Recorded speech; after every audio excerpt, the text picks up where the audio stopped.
The captain was shouting into the radio that he had already been cleared. He said his name was second on the list. He said Iran had given him permission to pass. Then the shooting started anyway. That is the moment this story should begin, because that is the moment the entire crisis changed shape. Not when Washington issued another statement, not when analysts argued about oil prices, not when another headline declared Hormuz open or closed. The real turning point came when a tanker that believed it had clearance suddenly discovered that clearance no longer meant anything. That is not just chaos, that is a collapse of rules. And once the rules collapse in the Strait of Hormuz, the strongest navy in the world is no longer dealing with a negotiation problem. It starts dealing with an enforcement problem. That is what happened here. Iran's strategic idea was understandable: close or constrict Hormuz, raise the price of oil, inject fear into the world economy, and convert shipping pain into political pressure on Washington and its allies. For a while, that logic held. The Strait carries around a fifth of global oil flows. Even the hint of disruption pushes freight decisions, insurance rates, tanker behavior, and futures markets all at once. A narrow corridor can send a global signal, but a signal only works if you still control it. And that is the mistake the source document keeps circling back to in different ways. Tehran tried to use Hormuz as a calibrated instrument. Then the calibration started to fail. Ships were redirected in panic. At least 3 commercial vessels were reportedly targeted. One ship carrying Iraqi crude says it had explicit permission and still came under fire. Another vessel was hit by a stray round. In those hours, the story stopped being Iran is using the Strait as leverage and became Iran may no longer be able to guarantee what its own rules mean. That is a fatal transition, because when a state wants to weaponize a choke point, it needs 2 things at the same time. It needs fear and it needs predictability. Fear creates pressure. Predictability preserves leverage. If insurers, shipping companies, and foreign governments think the gate can still be open for the right price, on the right terms, under the right arrangement, then the state sitting on the gate still has a bargaining position. But if ships are fired on after being cleared, predictability dies. And once predictability dies, outside powers stop trying to interpret the gatekeeper and start trying to replace the gatekeeper. That is the deeper meaning of what the United States did next. The 19th of April seizure of the Iranian flag cargo ship MV Tuska was not simply a dramatic raid for television. It was the first hard proof that the American blockade was moving from deterrence into active maritime control. Tuska was not intercepted and politely redirected. It was warned for hours. When it did not comply, the USS Spruance reportedly fired into the engine room and disabled propulsion. Then Marines boarded and seized the vessel. Trump immediately amplified the message, saying the engine room had been torn open and the cargo was being inspected. The imagery did the rest: a blocked ship, a disabled ship, a boarded ship, a seized ship that is not messaging anymore, that is process. And that process is what makes this story bigger than one confrontation, because once you can do it once, you can do it again. The source text lays out the machinery behind that possibility in remarkable detail. Destroyers at the front, the USS Tripoli carrying Marines trained for opposed boardings, SEAL teams for high-risk seizures, Seahawk helicopters ready to put men on deck from the air, the USS Lewis B. Puller as a floating special operations platform, carrier groups around the Ford, and a Lincoln 35S and Super Hornets in the sky, Poseidon's reading the surface picture, Triton stretching surveillance time, tankers keeping aircraft on station. Task Force 59 using AI enabled unmanned systems to classify almost everything that moves. That inventory matters because it reveals the real American objective. The objective is not merely to reopen a waterway. The objective is to change the character of the waterway, to turn Hormuz from a place where Iran's ambiguity is an advantage into a place where America's persistence is the dominant fact. That means 3 layers of action happening at once.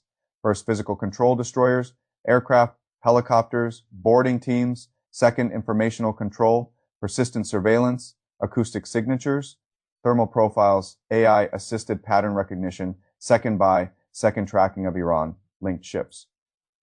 Third, economic control. If you can identify, shadow, and seize ships or choke their transit options, you do not just pressure Iran's navy. You pressure export revenue, proxy supply lines, insurance decisions, and every commercial actor that has to decide whether entering the zone is still worth the risk. This is why the source text keeps returning to the idea that the Strait has become more than a strait. It is describing a transition from choke point to hunting ground. That phrase sounds theatrical, but strategically it means something precise. It means the U.S. is trying to expand the fight from can Iran disrupt passage at the mouth of the Gulf to Iran move anything of value anywhere on the maritime chain without being identified and threatened. That is a much harder question for Tehran, especially because the text insists this effort will not stay inside Hormuz itself.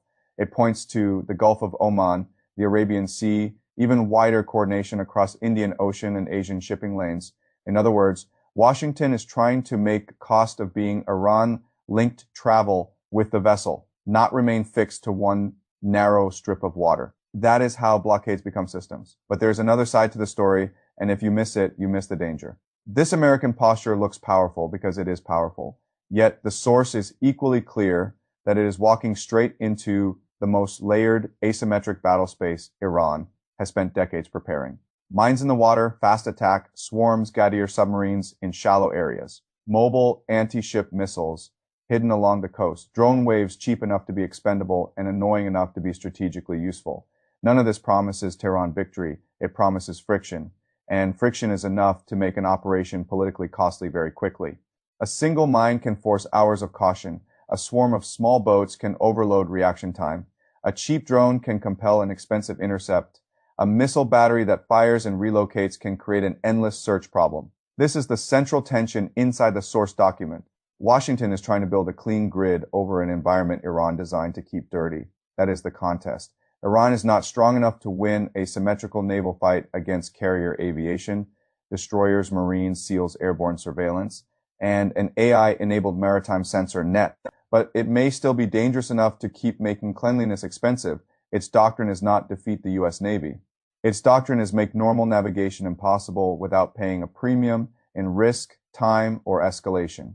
For years, that doctrine worked because the premium was global and the response was cautious. Now, Washington is trying a different answer, not absorb the premium, not negotiate around the premium, build such an overwhelming stack of surveillance, firepower, boarding capacity, and persistence that the premium shifts back onto Iran itself.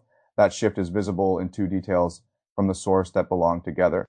The first is the tracking architecture. AI-assisted drones and unmanned vessels are described as extracting signatures from everything that moves, sound, heat, hull profile, route behavior that matters, because Iran and its networks have long relied on disguise, flag changes, dark sailing, and the general clutter of commercial traffic. The whole point of signature-based tracking is to make disguise less valuable. The second is the boarding logic. The text argues that the operation is not primarily about firing bullets.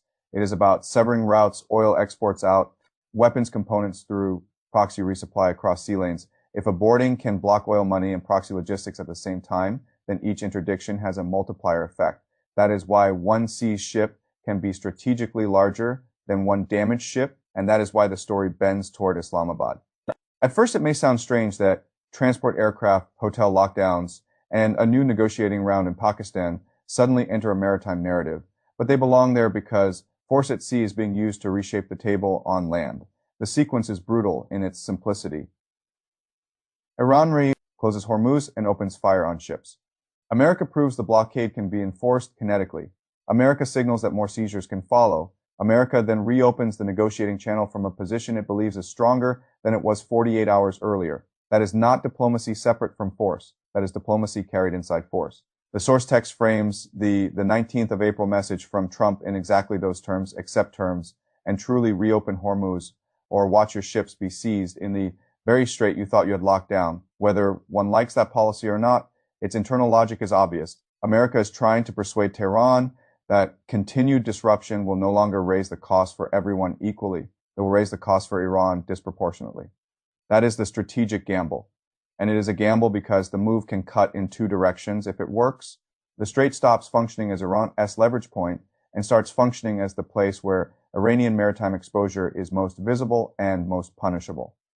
If it fails, then the United States finds itself running an extraordinarily expensive sensor PB personnel, intensive operation inside one of the most dangerous choke points in the world, while Iran still retains enough mines, missiles, swarms, and drones to keep forcing moments of crisis. So the real story is not that one ship was boarded. The real story is that both sides are now trying to redefine what Hormuz is. Iran wants it to be the world's pressure valve. America wants it to be Iran's vulnerability. And the moment the gunfire hit ships that had already been cleared, Tehran made it easier for Washington to sell its version. That may turn out to be the decisive mistake. Because once the world sees a choke point no longer being managed as leverage, but being run as arbitrary threat, tolerance falls, neutral shipping hardens.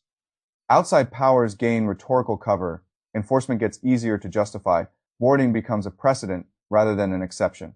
Sensor density becomes the answer to ambiguity, and negotiations begin under the shadow of captured hulls rather than threatened headlines. That is why the source document S opening claim, stripped of its theatrics, contains a serious strategic point. Iran did not merely escalate. It may have escalated in the one way most useful to its opponent, not by showing strength, by showing that it could no longer discipline its own method. And if that reading is right, then the brutal thing the U.S. Navy just did in Hormuz was not simply to seize one ship. It was to demonstrate that from now on, every Iranian linked voyage may have to sail through a system built to find it, follow it, freeze it, and if necessary, take it. That is a much more dangerous battlefield than the one Tehran thought it was creating. Because once a blockade learns how to board, it stops being a warning, it becomes a machine,